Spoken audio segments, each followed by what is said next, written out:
है इस कौम को और सलाम है हमारी फोर्सेस को, बिकॉज आपकी वजह से हम हमारी खुशियां जो है वो बहाल हैं। मोहसिन नकवी साहब एक अच्छे एडमिनिस्ट्रेटर है, एक अच्छे मैनेजर है, लेकिन जहां तक क्रिकेटिंग मामला का ताल्लुक है उसमें जिन लोगों से वो मशवरा करते हैं उनमें इस तरह के लोग भी शामिल हैं। मैं उनके नाम यहाँ पे लेना मुनासिब नहीं समझता, उसके ऊपर सबको पता ही है कि घूम फिर के कौन कौन पाकिस्तान की टीम में भी आता है और फिर यही लोग जो है फ्रेंचाइज के साथ मैनेजर बने फिरते हैं। आप देखें कौन लोग मैनेजर हैं।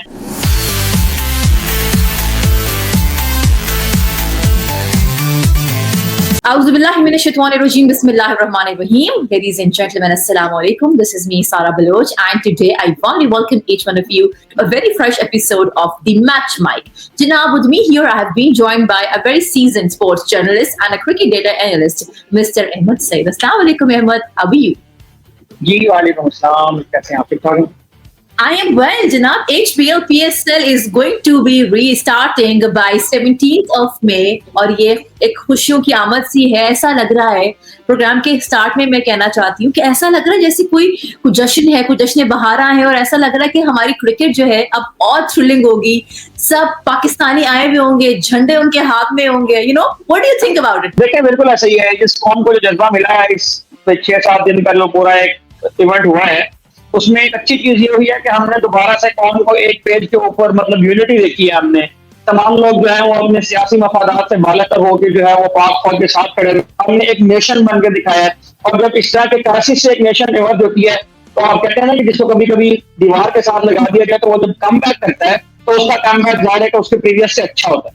तो इसलिए हमें मतलब in every walk of life इस वक्त हमारी कौम जो है वो जिस जज्बे में है उसको ही अगर हम देखें तो वही जज्बा ट्रांसलेट हो जाएगा पीएसएल के अंदर। और आज जितनी अच्छी अच्छी खबरें आई हैं इंटरनेशनल प्लेयर्स की आमदनी के हवाले से, उनकी वापसी के हवाले से, तो मेरा ख्याल है कि आपने बिल्कुल ठीक उसको जो है वो कर दिया है कि 4 साल लग जाएंगे क्रिकेट को। और मेरा ये ख्याल है कि अब इंशाल्लाह ताला it's a matter of time कि हमारी जो कौमी क्रिकेट टीम है वो भी इससे बेहतर हो गए जो है वो हमें इमर्ज होती हुई नजर आएगी इंटरनेशनल क्रिकेट के अंदर। क्योंकि ये जो जज्बा मिला है ना कौम को, इस जज्बे के बाद जाहिर है कि जिसे कहते हैं कि दोबारा रिवाइवल हो रहा है बहैसियत नेशन, बहैसियत कौम हमारा, तो ये एक अच्छा जो है वो जेस्चर होगा कि पीएसएल स्टार्ट भी हो रही है और वो इंशाल्लाह टाइमली खत्म भी हो रही है। और बहुत ज्यादा अच्छी खबरें आज सुनने में मिली हैं इंटरनेशनल प्लेयर्स की वापसी के हवाले से। बिल्कुल, हम इससे बात करेंगे, लेकिन जब आप ये कह रहे थे तो मैंने कुछ अशार लिखे हैं अपने मुल्क के लिए, इस जश्न के लिए। वो कुछ ऐसे हैं: दुश्मन के इल्जाम का दिया है बेमिसाल जवाब, दुश्मन के इल्जाम का दिया है मिसाल जवाब, ऑपरेशन बुनियानुल मरसूस में छाया पाकिस्तान का नूर रोशन। सो या क्या बात है, आपने ऑपरेशन बुनियानुल मरसूस को भी इसमें बयान कर दिया है। और ये लफ्ज जो है मेरा ख्याल है कि जिसको नहीं भी इसको पढ़ना था, इससे मतलब आते थे, अब उसको भी इसका जो है ना मतलब आ गया है। क्योंकि इससे हमारी वो मेमोरी एसोसिएट हो गई है कि जो लाइफ लॉन्ग चलेगी मेरा ख्याल है। तो आपने बहुत अच्छा शेर पढ़ा है। और मतलब जिस तरह से ऑपरेशन बुनियानुल मरसूस एग्जीक्यूट किया है हमारी जो आर्मी है, हमारी जो फौज है, उससे भी जाहिर है तो उनको सलाम पेश करना चाहिए। आज मैं आपकी इजाजत से एक और पॉइंट ऐड करना चाहता हूँ कि हमने सबको फाइट असील पेश किया है, लेकिन जितना क्रेडिट पाकिस्तान की अवाम को जाता है, जिस तरह उसने ये सिचुएशन डील की है, जिस तरह वो इस पैनिक से बाहर आए हैं, जिस तरह से उन्होंने इसको मतलब जिसे कहते हैं ना कि उधर जंग लगी हुई थी और यहाँ पे लोगों को ये फिक्र थी कि हमने खासतौर पर हमने जंग के वाली बात कौन सा करना है। तो इस तरह की चीजें मतलब ये ऐसी जिंदा दिल कौम है, ये ऐसी जिंदा दिल कौम है कि इसने जंग को भी जो है वो इस तरह से गुजार दिया है। तो सलाम है इस कौम को, सलाम है इस कौम को। बल्कि मैं चाहूंगी कि मैं और आप जरा मिलके ना ऐसे करें कि सलाम है इस कौम को और सलाम है हमारी फोर्सेस को, बिकॉज आपकी वजह से हम हमारी खुशियां जो है वो बहाल हैं। जब हैविंग सेड दैट, आपने पीएसएल की बात की है, हर चीज उस वक्त से लेकर अब तक हर चीज जो है वो बहुत ही ज्यादा अच्छी लग रही है इस मुल्क की। और वो जो मुझे तो खास तौर पर जो पाकिस्तान के कौमी गाना सुन के अब दोबारा फिर मिलती है, मैं मतलब दिन में 5-6 दफा अपना नेशनल एंथम सुन देता हूँ आजकल तो उसको सुन के फिर मिल रही है, जो एड्रेनलिन रश जिसे कहते हैं वो फील हो रहा है।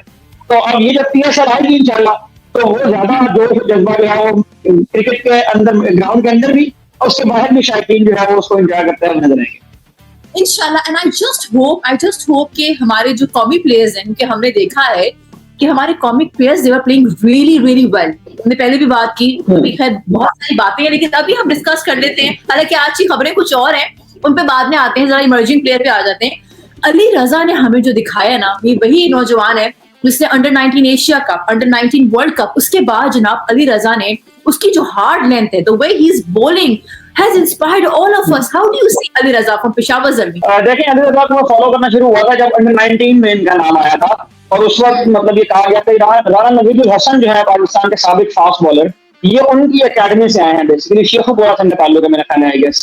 तो ये वहां से आए हैं, और अंडर-19 वर्ल्ड कप में जब इनका नाम आया था उसके बाद इंडिया को पाकिस्तान ने शिकस्त भी दी थी वहां पे टूर्नामेंट के अंदर। साबिक पाकिस्तान की टीम के कप्तान थे, तो अली रजा ने उस टूर्नामेंट में टूर्नामेंट बहुत अच्छी बॉलिंग की थी। ऑस्ट्रेलिया से हम सेमीफाइनल बहुत क्लोज मार्जिन से जाकर हार गए थे, उस मैच के अंदर भी अली रजा ने बहुत अच्छी बॉलिंग करवाई थी।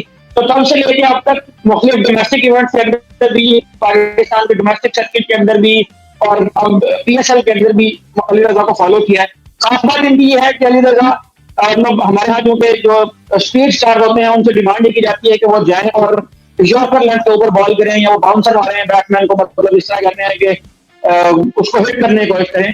अली रजा में कैपेबिलिटी ये है कि वो, इस तरह आपने बात की कि हार्ड लेंथ को कंसिस्टेंटली हिट कर लेते हैं। हार्ड लेंथ को हिट करना मतलब उस तरह से तो बहुत मुश्किल नहीं होता, लेकिन कंसिस्टेंटली एक ही जगह पर रह के जब बैट्समैन को आपने फंसाया है और फिर उसी जगह पर उसको बॉल रख के बैट्समैन को गलती करने पर मजबूर करना, ये अली रजा की वो सलाहियत है जिसका बहुत ज्यादा फायदा पाकिस्तान को होगा। एक सिर्फ बात इसमें जो ख्याल रखा जाना चाहिए वो ये है कि देखिए, जो रॉ पेस होती है ना, रॉ पेस, उसको फिर डील करने का तरीका भी उस तरह का ही होता है। देखिए, शुएब अख्तर को जिस तरह से आप ट्रीट करते हैं उस तरह से बाकी प्लेयर को आप ट्रीट नहीं कर सकते, क्योंकि शुएब अख्तर के पास वो स्पेशल एट्रीब्यूट है जो कभी दुनिया में किसी के पास नहीं था। ब्रैटली के पास जो पेस थी, शॉन टेप के पास जो पेस थी, उनको जिस तरह से ट्रीट किया जाता था उनकी नेशनल टीम के अंदर, उस तरह से आप बाकी प्लेयर्स को ट्रीट नहीं कर सकते।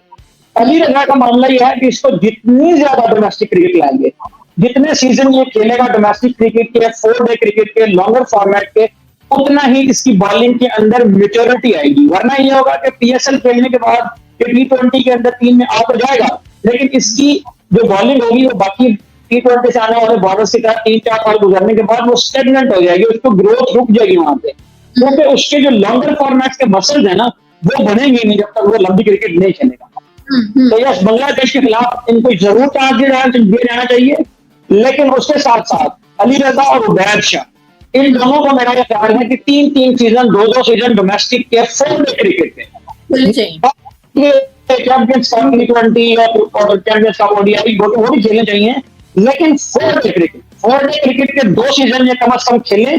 उसके बाद इनको पाकिस्तान की टीम में रेगुलर लेकर आया जाए, ताकि ये पाकिस्तान के लिए लंबा भी करें और ये पाकिस्तान के लिए तीनों फॉर्मेट में चल करें। ये ना हो इनकी भी उस तरह से शेल्फ लाइफ कम हो जाए होती है, तो ये भी सिर्फ T20 क्रिकेट के बॉलर रह गए। मैं जिनकी तरफ इशारा कर रहा हूँ आप समझ जाएंगे, लेकिन बॉलर की बात कर रहा हूँ। जिन बॉलर्स को T20 फॉर्मेट चलाया गया उनका रिजल्ट हमारे सामने बहुत अच्छा नहीं आया 4-5 साल गुजरने के बाद। तो अली रजा को डोमेस्टिक खिलाएं, 2 सीजन इसको पूरे खेलिए, नहीं उसके बाद ये इंशाल्लाह आपका प्रोडक्ट तैयार होगा। अच्छा, हम जरा बात करते हैं, बिकॉज अभी हम बात करते हैं इमर्जिंग प्लेयर्स की, और अच्छा लग रहा है जिस तरीके से वो हमें उभरते हुए सामने आ रहे हैं। कि because I remember last season हमने जो देखा था PSL का 9, उसमें हम जो हाईलाइट करते थे वो हम फॉरेन प्लेयर्स को करते थे, ओवरसीज प्लेयर को। तो इस बार अच्छा लगा कि अली रजा को हम देख रहे हैं, मुबैद शाह को देख रहे हैं, फरहान, अगर हम बात करें साहिब रजा फरहान की, उस तरह से इमर्जिंग नहीं है वो, लेकिन काफी टाइम से हम उसको देख रहे हैं, लेकिन टीम के अंदर वो कंसिस्टेंट परफॉर्म करे, इंटरनेशनल क्रिकेट खेले। वो बस जब उनका नंबर चेंज हुआ तो वो उस तरह खेल ही नहीं पाए। Anyways, I want to talk about Mohammad Naeem also. हमने देखा कि जब कैंप लगा था तो बेहतरीन खेल रहे थे। लाहौर कलंदर्स की हम बात करते हैं, I think the only franchise, you can correct me if I am wrong, the only franchise जो पूरे साल काम करती है, प्लेयर्स डेवलपमेंट प्रोग्राम है जिनका हमने देखा कि ये जो मोहम्मद नईम आया स्टार्टिंग के मैचेस में he was not very able to pull off, लेकिन जो लास्ट मैचेस देखे the way he was shining. मैं उस दिन स्टेडियम में थी जिसे लाहौर कलंदर्स और कराची किंग्स का मैच था, एंड आई वाज अमेज्ड कि क्या खेल रहा है। So how do you see and how do you analyze his performance and you think कि उसको चांस मिलना चाहिए, उसको टीम में आना चाहिए? अच्छा, नहीं, मेरा ख्याल है टीम में आने वाला मामला तो अभी शायद बहुत दूर है। मोहम्मद नईम को मैं पर्सनली मतलब खुद भी मैं उस प्रैक्टिस सेशन में कहा, इनका जब प्रैक्टिस सेशन हुआ था GIC Ghani institute of cricket में, वहां पर मुझे जाने का मौका मिला, उनका प्रैक्टिस सेशन हमने कवर किया, वहां पे 2-2.5 घंटे हम वहां मौजूद रहे। नईम की न सिर्फ बैटिंग बल्कि वहां बॉलिंग भी हमने नईम पर आते हुए देखा था, ऑस्पिन बॉलिंग भी देखते।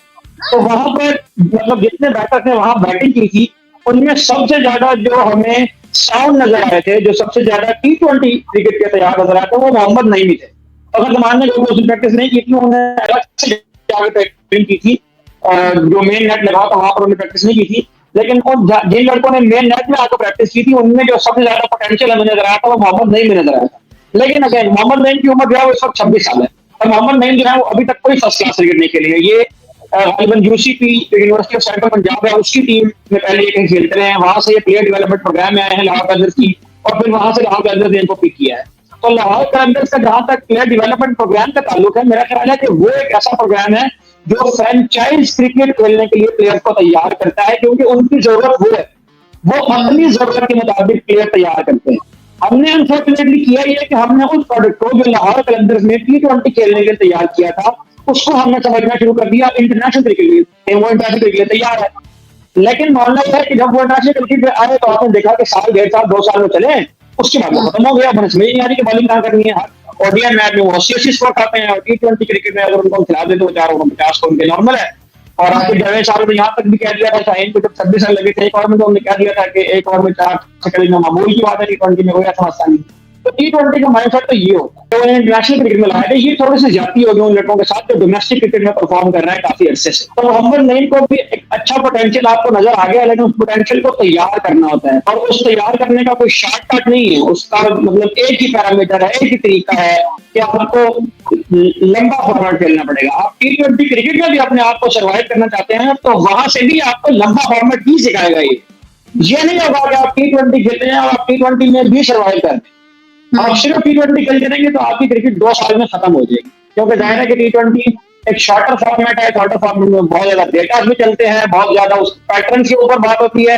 तो ये पैटर्न थोड़े अरसे के बाद आगे दूसरी टीमें जो है वो जज कर लेते हैं। शाहीन के साथ यही हो रहा है, शाहीन का जो बॉलिंग पैटर्न है वो दूसरी टीमों को पता चल चुके हैं, जिसकी वजह यह है कि वो शाहीन को उसके मुताबिक अब जो है वो डील करते हैं।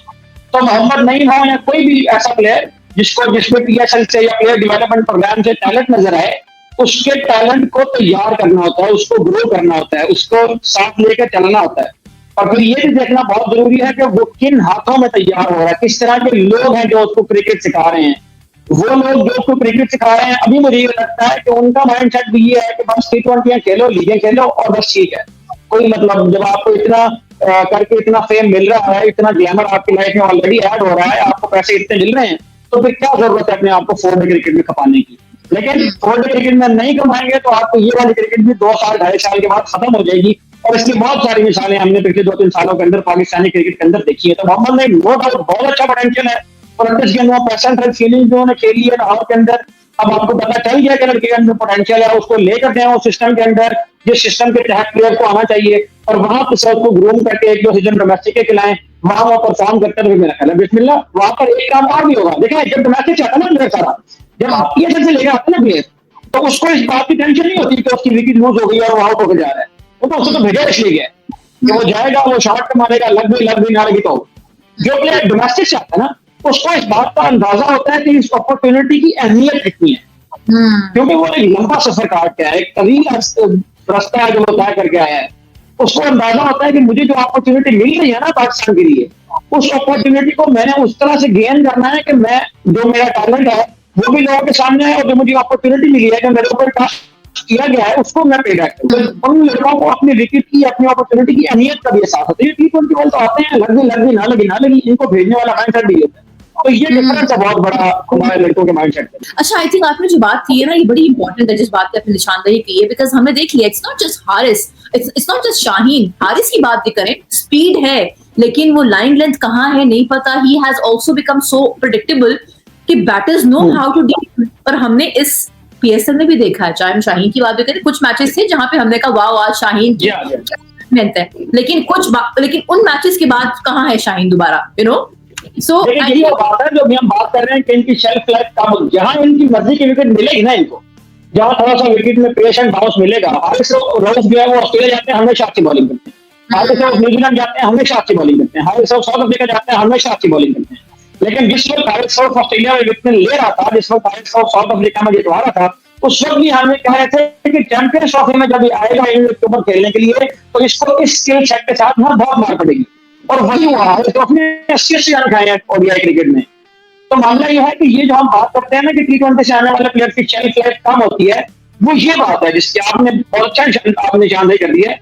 और जब शुरू में आके तो उनके टेम्परामेंट का ये हाल था कि इनको चौका लगता था, छकाएगा तो ये बैठ जाते हैं ऐसे जोर जोर सर के ऊपर अपने जो है वो मारते थे, आपको याद होगा गुस्से में आके एक दफा मैंने पीएसएल में अपने टीम में कोई थप्पड़ लगा दिया था कैच छोड़ने पे, तो इस तरह के टेम्परामेंट के इश्यूज भी इनके रहे हैं। तो लॉन्गर फॉर्मेट से आने के बाद आपको फिर पता चलता है किस तरह से मुख्तलिफ कंडीशन में मुख्तलिफ सर्कमस्टेंसेस के अगेंस्ट रिएक्ट करना, ये डिफरेंस है। तो आपने बिल्कुल ठीक निशानदेही कर दी है। हरीश रऊफ हो, शाहीन अफरीदी हो, मोहम्मद नईम हो, अली रजा हो, उबैद शाह हो, जब तक ये डोमेस्टिक के 3 दिन सीजन नहीं खेलेंगे उस वक्त तक ये एट्रीब्यूट पैदा नहीं होंगे। आपसे कोई वजह है ना कि सचिन तेंदुलकर रिटायरमेंट तक भी फर्स्ट क्लास क्रिकेट खेलते थे। वसीम अकरम भी पाकिस्तान की टीम में आने के बाद तवील अरसे के बाद हम ये बातें सुनते रहे हैं कि वो रोजाना 35-35 ओवर करवाते थे वसीम अकरम नेट के अंदर में जाके, और वो भी रेगुलर डोमेस्टिक क्रिकेट खेलते थे, काउंटियां खेलते थे। काउंटी क्रिकेट में भी जा रहा है, 4 डे क्रिकेट होती है, रेड बॉल क्रिकेट होती है वहां पर। तो प्लेयर तैयार होने की जो नर्सरी है वो तो फर्स्ट क्लास क्रिकेट है। तो पीएसएल को इंजॉय जरूर करें, यहाँ से टैलेंट को स्पॉट जरूर करें, लेकिन यहाँ से टैलेंट को डायरेक्ट नेशनल टीम में लाने की जो बातें हैं ना, ये तो बहुत अच्छी बात है। कुछ अच्छी बात नहीं। अच्छा, एक और चीज, because there are so many things to talk about, but let's talk about the hot topic, which is Mike Hesson has been appointed as the head coach of white ball. अब देखिए, I was just going through his journey also. Club cricket खेली उन्होंने, then he has gotten some injury. He could not really pursue his passion for the cricket, but he studied the coaching. सही है, उन्होंने courses वगैरह कर रखे, फिर उन्होंने न्यूजीलैंड को ज्वाइन किया। 2015 में न्यूजीलैंड वर्ल्ड कप के फाइनल में पहुंचा, फिर आरसीबी की भी उन्होंने कोचिंग की। Now what do you think Mohsin Naqvi साहब का क्या विजन हो सकता है having Mike Hesson as the head coach? Because अगर हम उनको इसलिए लेके आए हैं कि इस्लामाबाद यूनाइटेड की बहुत अच्छी कोचिंग की है, 2024 का टाइटल विन किया है, I mean what do you think, क्या ये वजह हो सकती है? वजह क्या है to have him as the head coach? Because इस वक्त क्रिकेट फैंस 2 हिस्सों में बढ़ गए, और जो फॉर्मर क्रिकेटर्स भी हैं, कोई कह रहा है कि नहीं अच्छा फैसला है, कोई कह रहा है भाई क्रिकेट तो खेली नहीं है, हमारे यहाँ तो ये मसला है ना, क्रिकेट खेली तो कैसे आ सकता है? तो what is your take on this? देखिए, ये एक एट्रीब्यूट जरूर हो सकता है कि इस बंदे ने जिस प्रोसेस से वो गुजरा हो ना, उसको उसकी इंटीग्रिटीज का, उसकी डिटेल से ज्यादा अच्छे से अंदाजा होता है। लेकिन ये कोई हतमी बात नहीं है। बहुत सारे ऐसे, मतलब मैं फुटबॉल देखता हूँ रेगुलर, मैं उसको देखता भी हूँ, मुझे शौक भी है, मैं खेलता भी हूँ फुटबॉल का। बहुत सारे मैनेजर ऐसे हैं, बल्कि फुटबॉल में तो अक्सर मैनेजर ऐसे हैं जिनका अपना प्लेइंग करियर तो बहुत अच्छा नहीं है, लेकिन जब वो कोचिंग आते हैं ना, तो वो बड़े बड़े कोचेस से भी ज्यादा अच्छी कोचिंग करते हैं। तो ऐसा नहीं है कि क्रिकेट अगर नहीं खेली तो आप अच्छे कोच नहीं बन सकते। यस, क्रिकेट अगर खेली हो तो उसका एडवांटेज होता है कि उस प्रोसेस को आप प्रैक्टिकली करके आए अपने जो प्रोसेस आपने करवाना है। लेकिन माइक हैसन के केस में एक तो देखें कि इनको लाए हैं शॉर्टर फॉर्मेट के अंदर, इनको व्हाइट बॉल क्रिकेट में लाए, और माइक हैसन जो है ये 22 साल की उम्र से ही कोचिंग करना शुरू हो गए थे। तो इनका कोचिंग का एक्सपीरियंस जो है वो बहुत तवील है। जिस उम्र में लोग क्रिकेट खेल रहे होते हैं उस उम्र में कोचिंग कर रहे थे।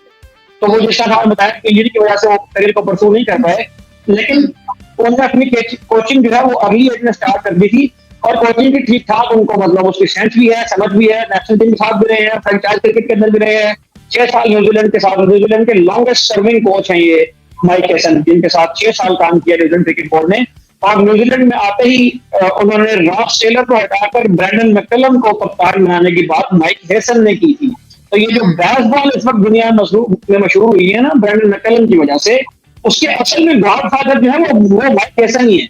उन्होंने आके ब्रैंडन मैकलम को कप्तान बनाया था, और ब्रैंडन मैकलम और उनका जो एक कॉम्बो बना था, उसने जो दुनिया को ये कहा था कि मॉडर्न क्रिकेट जो है उसको इस तरह से ट्रांसफॉर्म किया जा सकता है। लेकिन अगर हम इनके नतीजे देखें तो हमें इनके नतीजे भी तो मिले जो नजर आते हैं। 56 टेस्ट मैचों में इन्होंने न्यूजीलैंड की जो है वो कोचिंग की, उसमें से 30 से जीतने में कामयाब हुए, जो कि बहुत अच्छी अमाउंट है। लेकिन उनमें से भी ज्यादा टेस्ट मैचेस वो हैं जो न्यूजीलैंड के अंदर हुए। तो होम रिकॉर्ड और ये जो जिस तरह से बात की जाती है बेसबॉल की या मॉडर्न डे क्रिकेट की, इसमें भी कंडीशंस को जो है वो आप इग्नोर नहीं कर सकते। ऐसा नहीं हो सकता कि हाथ के ऊपर आप जाए और आप सिर्फ ये कहें कि मैंने छक्के चौकों में डील करना है और मैंने स्ट्राइक रेट को बढ़ाना है और मैंने अपना इंटेंट दिखाना है। क्रिकेट में कंडीशंस को रिस्पेक्ट देना बहुत जरूरी होता है। उन्होंने जब अपनी टीम बनाई बेसबॉल के मुताबिक, तो उन्होंने उसके मुताबिक पिचेस भी तैयार, उसके मुताबिक कंडीशन भी तैयार की। हमारे यहाँ होता यह है कि हम अपनी टीम तो निकाल लेते हैं, लेकिन हमें यह नहीं बताता कि इन लड़कों का पोटेंशियल जो है वो किस तरह से एक्सट्रैक्ट आउट करना है कंडीशन को देख। तो माइक हैसन का एक्सपीरियंस बहुत अच्छा है, और मतलब मेरा ख्याल है कि शॉर्टर फॉर्मेट में ये इसलिए भी चल जाएंगे कि शॉर्टर फॉर्मेट है, तवील एक्सपीरियंस है इनके पास।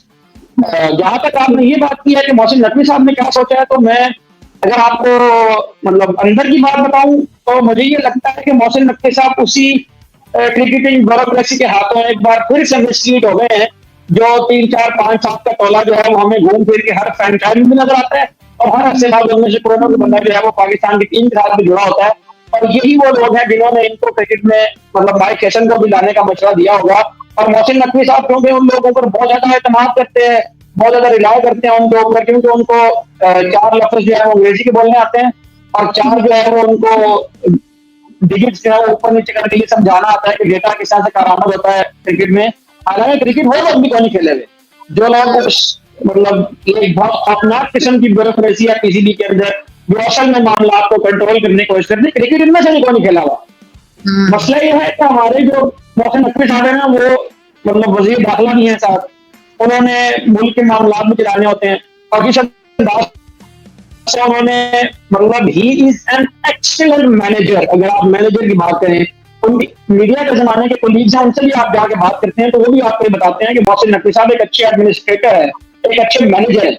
लेकिन जहां तक क्रिकेटिंग मामला का ताल्लुक है, उसमें जिन लोगों से वो मशवरा करते हैं उनमें इस तरह के लोग भी शामिल हैं। मैं उनके नाम यहाँ पे लेना मुनासिब नहीं समझता, इस उसके ऊपर सबको पता ही है कि घूम फिर के कौन कौन पाकिस्तान की टीम में भी आता है, और यही लोग फ्रेंचाइज के साथ मैनेजर बने फिरते हैं। आप देखें कौन लोग मैनेजर हैं इस्लामाबाद यूनाइटेड का और कराची किंग्स का, मैंने आपको इशारा कर दिया है, आप खुद में समझ लेंगी। तो इन्हीं लोगों ने जो है वो ये कैंपेन परसू की है, उसकी वजह से माइक हेसन जो है वो पाकिस्तान टीम के कोच बने हैं। अलबत्ता आखिरी बात मैं यहाँ करूंगा कि उन लोगों को एक वाज़ेह पैगाम मिल गया जो ये कहते थे कि गैरी कर्स्टन और रजिस्ट्री हिस्ट्री के जाने के बाद पाकिस्तान को इंटरनेशनल कोच नहीं मिलेगा। तो भाई हमने इंटरनेशनल कोच भी लाके दिखा दिया है, हमने इंटरनेशनल प्लेयर्स को भी वापस लाके दिखा दिया है इस पहले सिचुएशन के अंदर, और हम इंशाल्लाह ये पीएसएल भी आपको करवा के दिखाएंगे। और अगेन मैं दोबारा जो मैंने उस दिन आपसे शो में बात की थी, आप अगर इतना दिल गुर्दा रखते हैं ना, तो आप अपने आप को, मैं जिसको कहना चाहूंगा बात उन तक पहुंच जाएगी। आप अगर अपने आप को क्रिकेट का मामा समझते हैं ना, और आप अपने आप को बहुत बड़ी चीज समझते हैं, तो आप पाकिस्तान के बगैर एशिया कप भी मुझे करवा कर दिखा दें, ये मेरा चैलेंज है। आप ये बात पहले भी कर रखी है आपने हमारे शो पे कि ये करके दिखा दें आप, और ये तो हो गए हैं ना गैरी कर्स्टन, उसके बाद पाकिस्तान को इंटरनेशनल कोच नहीं मिलेगा।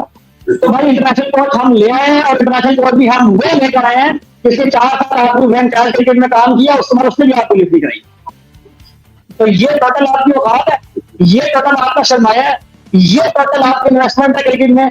सिर्फ पैसा होना कुछ नहीं होता, इंसान के अंदर थोड़ा सा ज़हन भी होना चाहिए, और इंसान के अंदर थोड़ी सी शर्म भी होनी चाहिए, जो अनफॉर्चुनेटली आपके अंदर अगर होती तो आप रात को कभी सच छुप के हल्ला ना करते।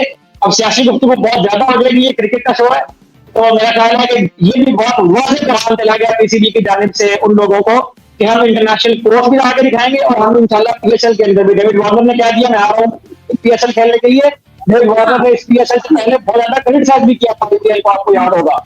तो वो डेविड वार्नर जो इतना वहां पर इंडिया में फ्रैंचाइज क्रिकेट खेलता रहा, उसके लिए पैसा भी सब कुछ होता, तो वो कभी ना पीएसएल में आता। लेकिन कोई ऐसी चीज तो होगी ना जो Pakistan cricket board international press को देता है, और वो चीज है इज्जत, वो चीज है रिस्पेक्ट, वो चीज है डिग्निटी, जिसका मुजाहरा हमने बैशियत कौन भी किया है। और पीसीबी भी उस तरह से जो है वो उस अंदाज से उनको डील करता है, इसके वजह से वो वापस आ रहे हैं। और अभी खबर ये भी आ रही है कि जो न्यूजीलैंड के प्लेयर जिन्होंने कहा था कि हम नहीं आएंगे, उनमें से भी 1-2 प्लेयर जो है वो आमादा हो गए हैं आने के लिए, और ऐसा ये अच्छी खबरें आपको मिलना शुरू हो जाएंगी। बट फॉर टुडे हमारे पास, जहां तक मेरे पास खबरें थी, आप भी उसमें ऐड कर सकते हैं कि कोयटा ग्लेडिएटर्स सवाई कुसाल मेंडिस के none of the overseas players are coming. तो क्या ये सच है? जी, जहां तक कोयटा ग्लेडिएटर्स की बात है, उसमें कुशाल परेरा अभी तक उन्होंने कहा कि मैं आ रहा हूँ, ये बात बिल्कुल ठीक है। उसके बाद फिल एलन के बारे में ये अपडेट अभी आ रही है कि उनसे बातचीत चल रही है, उन्होंने थोड़ी सी इंटेंशन शो की है आने के लिए, लेकिन उनकी फैमिली जो है वो इस बात पर अभी तक राजी नहीं हो रही है। तो एक इसमें सेंसिटिव मैटर द्वारा ये भी होता है कि फैमिलीज ने भी प्लेयर्स की सिक्योरिटी को देखना होता है, और ये उनका बिल्कुल हक है जिसमें सिचुएशन यहाँ पर क्रिएट हुई है। तो हम इसका लेवल उनको देते हैं, कोई ऐसा मसला नहीं है। अलबत्ता बाकी टीमों की अगर हम बात करें तो एलेक्स हेल्स आज पाकिस्तान पहुंच गए हैं, जो ओपनिंग बैटर है इंग्लैंड के इस्लामाबाद यूनाइटेड के लिए, वो आज पाकिस्तान पहुंच गए। डेविड वार्नर ने हामी भर ली है कराची के लिए। बेन मैकडर्मट जो ऑस्ट्रेलिया के ऑलराउंडर हैं, उन्होंने भी जो है वो हामी भर लिया है आने के लिए। उसके अलावा जो है वो शमीत पटेल जो लाहौर कलंदर्स की जानिब से खेलते रहे हैं, इंग्लिश ऑलराउंडर, उनसे भी रब्ता किया है लाहौर कलंदर्स ने, और उन्होंने भी इंटेंशन शो की है। लेकिन कुछ प्लेयर ऐसे हैं जैसे मोहम्मद नबी है, मोहम्मद नबी का इशू ये है कि उनके एनओसी का मसला है। न्यूजीलैंड के भी जो प्लेयर नहीं आ रहे ना, उनका भी इशू ये है कि उनके बोर्ड की जानिब से उनको एनओसी जारी किए गए थे 18 मई तक के, जो पहले डेट थी फाइनल की 18 मई। तो अब क्योंकि 25 मई में चला गया तो बोर्ड से एनओसी लेने में भी दुश्वारी पेश आ रही है प्लेयर को। ये वजह भी है जिसकी वजह से कुछ प्लेयर जो है वो अभी तक नहीं आ पा रहे हैं पीएसएल खेलने के लिए। मोहम्मद नबी का केस भी इनमें से इस तरह है। नजीबुल्लाह गदरान जो अफगानिस्तान के हैं, उन्होंने भी कहा है कि मैं खेलने के लिए आऊंगा। इसी तरह बांग्लादेश के जो रिशाद हुसैन है, वो भी हमें शायद नजर आया पीएसएल में खेलते हुए, वो भी आ सकते हैं। उनका इसके बाद सीरीज भी है क्योंकि, तो वो भी हमें खेलते नजर आएंगे। तो बहुत सारे ऐसे प्लेयर हैं इंटरनेशनल क्रिकेटर्स जो पीएसएल खेलने के लिए सिर्फ इस बुनियाद, जेम्स विंस जो इंग्लैंड के बैटर हैं, कराची किंग्स के लिए जिन्होंने सेंचुरी स्कोर की थी मुल्तान सुल्तान के अगेंस्ट, जब वो 236 रन उन्होंने कर दिए थे चेस करते हुए। जेम्स विंस जो है वो दुबई में मुकीम है, वहां वो क्याम पजीर हैं, वो भी आ रहे हैं पीएसएल खेलने के लिए। तो काफी सारे प्लेयर जो है वो वापस आ रहे हैं। I heard that Islamabad United में Rasheed Dusan is also going to be included. He is also coming. जी हाँ, उनकी भी आप खबर आई है कि वेंडी डुसन भी आ रहे हैं। वो इंजरी की वजह से पहले नहीं खेल पा रहे थे, वो तो पहले से उनकी टीम का हिस्सा है। और एक और खबर मैं आपको दूं, शायद कल या परसों 15 तारीख जो है वो लास्ट डेट है लोकल प्लेयर्स को रिपोर्ट करने की। उसके बाद एक रिप्लेसमेंट ड्राफ्ट भी होगा एक आध दिन का, जिसमें ये सारी चीजें दोबारा से रिशफल होके तो टीमों को जो है वो दोबारा से बैलेंस करने की कोशिश की जाएगी। तो हमें बिल्कुल जहां से मोहसिन नकवी साहब ने जो कहा ना कि, और हमारे जो औरंगजेब साहब हैं एयरफोर्स वाले साहब, आपको मैं सैल्यूट करता हूँ, उन्होंने भी ये कहा है कि हमने जहां छोड़ा था वहीं से शुरू करेंगे। हम ये सब नहीं चला, जहां से छोड़ा था वहीं से शुरू करेंगे। 16-0 से है और एग्रीगेट स्कोर 6-0, ये नहीं आप बिल्कुल। अच्छा अहमद, बहुत सारे और सवाल है, लेकिन मुझे ऐसे लगता है उसमें से एक बड़ा मेजर, क्योंकि मुझे लगता है वो अपने आप में एक बहुत लंबा मजमून है, और वो है हमारे डोमेस्टिक विंडोज के ऊपर। तो मुझे लगता है वन बाय वन कल इस पे बात करते हैं, वरना अगर हम आज डिस्कशन करेंगे तो मजीद और काफी देर हो जाएगी। मैंने इसीलिए टॉपिक को नहीं छेड़ा, ये तरंगी टॉपिक है, इसके ऊपर हम अच्छा विंडोज के ऊपर बात कर लेंगे। डोमेस्टिक क्रिकेट में कुछ तब्दीलियां भी आ रही हैं, उसके ऊपर इंशाल्लाह हम कल बात करेंगे। ठीक है, सो डोमेस्टिक क्रिकेट में भी कुछ तब्दीलियां हैं। रेड बॉल की भी कुछ चर्चे चल रहे हैं कि शायद उसमें मिसबाह उल हक को इंक्लूड किया जाए। इस पे डिस्कशन करेंगे। Thank you Ahmad for joining us. इंशाल्लाह आपसे कल मुलाकात होती है, अपना ख्याल रखिएगा। थैंक यू, बहुत शुक्रिया, thank you very much. This was Ahmad Saeed with us, और बहुत खूबसूरत बात मोहसिन नकवी ने ट्वीट की कि 6-0, और उसी बात पे वो शेर जो मैंने प्रोग्राम के स्टार्ट में कहा था, अपने वतन के लिए, अपनी फोर्सेस के लिए और इस जश्न के लिए जो हमें हमारी फोर्सेस की वजह से नसीब हुआ है, जो कि आज की नस्ल जिसको हम बोलते हैं जनरेशन जी, उसने भी एक्सपीरियंस किया है। वो भी समझ गई है कि जो एतमाद है हमारा फोर्सेस के ऊपर, ये और कॉन्फिडेंट हो गया है। सो एक शेर, बल्कि एक कुछ लाइंस अपनी फोर्सेस के लिए कि दुश्मन के इल्जाम का दिया बेमिसाल जवाब, दुश्मन के इल्जाम का दिया बेमिसाल जवाब, ऑपरेशन बुनियान उल मरसूस में छाया पाकिस्तान का नूरो शान, ऑपरेशन बुनियान उल मरसूस में छाया पाकिस्तान का नूरो शान। जाते जाते मिलके कहेंगे पाकिस्तान जिंदाबाद।